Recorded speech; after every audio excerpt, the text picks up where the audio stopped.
Who is this actually good for, who should skip it, and is it worth the price for a regular home barista? Those are the three questions that keep popping up whenever anyone thinks about stepping up from a handheld frother to a countertop unit. If you're on the fence, you're probably wondering whether a commercial-grade milk frother will sit nicely on your kitchen counter or if it will just become an oversized gadget you never use. Link is in the description if you want to check the product details on Amazon. Let's walk through the everyday scenarios, the hidden trade-offs, and the point where the price starts to make sense. First, a little context. A commercial milk frother isn't just a bigger version of the cheap whisk you stir with at home. It's built to handle continuous steaming, to produce microfoam that can hold its shape for latte art, and to keep temperature consistent for multiple drinks in a row. That sounds perfect for anyone who runs a small coffee stall, a boutique bakery, or a dedicated home espresso station that sees several drinks a day. But if you're the type who only makes a cappuccino on weekends, the extra capacity and power might feel like overkill. What really matters is how the machine fits into a real kitchen workflow. Imagine you've just brewed a double shot, you pull a shot, and you need a velvety foam for a latte. With a 2500-watt heater, the HYUIO frother brings milk to steaming temperature in under a minute, even when you start with cold whole milk. The dual LED display shows both the current temperature and the time elapsed, so you can watch the frothing process without guessing. In practice, that means you can line up 2 drinks, start the froth, and have the first cup ready while the second is still heating, something that's hard to pull off with a low-power unit that constantly overheats or stalls. Now, let's talk about who will actually benefit.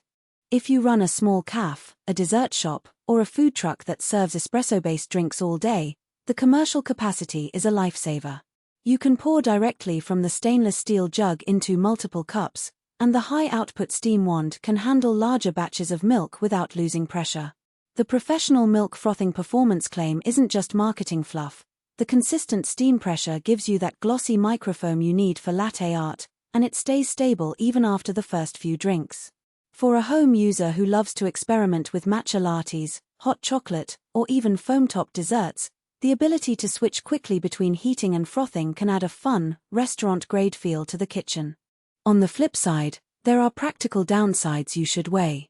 The unit is sizable, roughly the footprint of a small microwave, and it needs a dedicated counter space near a power outlet. If your kitchen is already cramped, finding a spot can be a hassle, and the weight means it's not something you'll want to move around often. The power draw is also notable. At 2500 watts it will add a measurable load to your circuit, which could trip a breaker if you're already running other high-wattage appliances. For a typical apartment setup, that's something to keep in mind. Another subtle trade-off is the learning curve. The LED display is clear, but you still have to get a feel for the right milk volume and temperature for different drinks. Beginners often end up overfilling the jug, causing milk to spill when the steam kicks in. The frother does have a built-in safety shutoff if it detects overheating, but that can interrupt a batch if you're not careful with the water level in the boiler.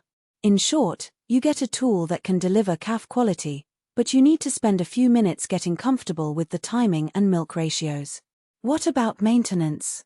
The stainless steel interior is easy to wipe down, and the steam wand can be flushed with a quick burst of water after each use. However, because this is a commercial-grade machine, it attracts more mineral buildup if you use hard water. A regular descaling routine is advisable about once a month if you're using it daily. That's extra effort compared with a simple handheld frother that you just rinse. If you're okay with a little routine cleaning, it's manageable. If you dread any maintenance, that could be a deal breaker. Let's address the price question directly. The HYUIO frother sits in a higher price bracket than most home-oriented models, but the value comes from durability and throughput. The construction is described as premium, meaning the heating element and steam valve are designed for longer life under continuous use.